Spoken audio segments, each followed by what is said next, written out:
My fellow Americans, it's been nearly 3 years since I first spoke to you from this room. Together we've faced many difficult problems, and I've come to feel a special bond of kinship with each one of you. Tonight, I'm here for a different reason. I've come to a difficult personal decision as to whether or not I should seek re-election. When I first addressed you from here, our national defenses were dangerously weak. We had suffered humiliation in Iran, and at home we were adrift, possibly because of a failure here in Washington to trust the courage and character of you, the people. But worst of all, we were on the brink of economic collapse from years of government overindulgence and abusive overtaxation. Thus, I had to report that we were, quote, in the worst economic mess since the Great Depression, end quote. Inflation had risen to over 13% in 1979 and to 19% in March of 1980. Those back-to-back years of price explosions were the highest in more than 60 years. In the 5 years before I came here, taxes had actually doubled.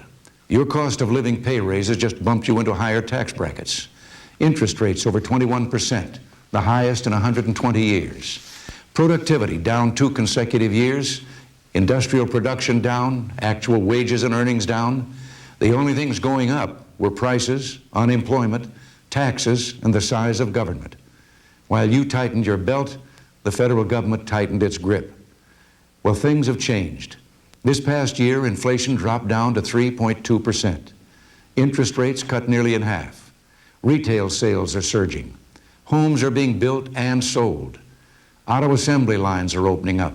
And in just the last year, 4 million people have found jobs, the greatest employment gain in 33 years. By beginning to rebuild our defenses, we have restored credible deterrence and can confidently seek a secure and lasting peace as well as a reduction in arms. As I said Wednesday night, America is back and standing tall. We've begun to restore great American values, the dignity of work, the warmth of family, the strength of neighborhood, and the nourishment of human freedom. But our work is not finished.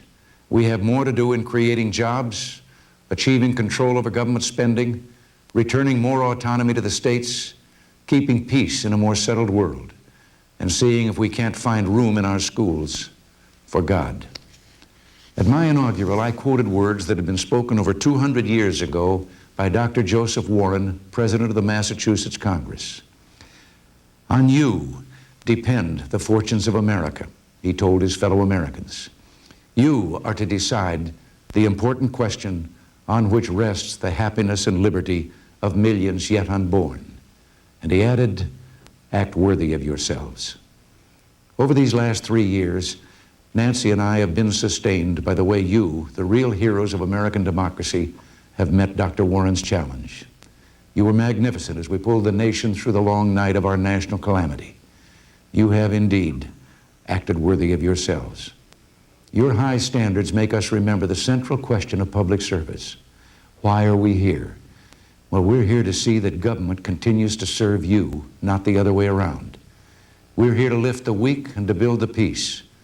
And most important, we're here, as Dr. Warren said, to act today for the happiness and liberty of millions yet unborn, to seize the future so that every new child of this beloved republic can dream heroic dreams. If we do less, we betray the memory of those who have given so much. This historic room and the presidency belong to you. It is your right and responsibility every 4 years to give someone temporary custody of this office and of the institution of the presidency. You so honored me, and I'm grateful. Grateful and proud of what together we have accomplished. We have made a new beginning. Vice President Bush and I would like to have your continued support and cooperation in completing what we began 3 years ago. I am therefore announcing that I am a candidate and will seek re-election to the office I presently hold. Thank you for the trust you've placed in me. God bless you and good night.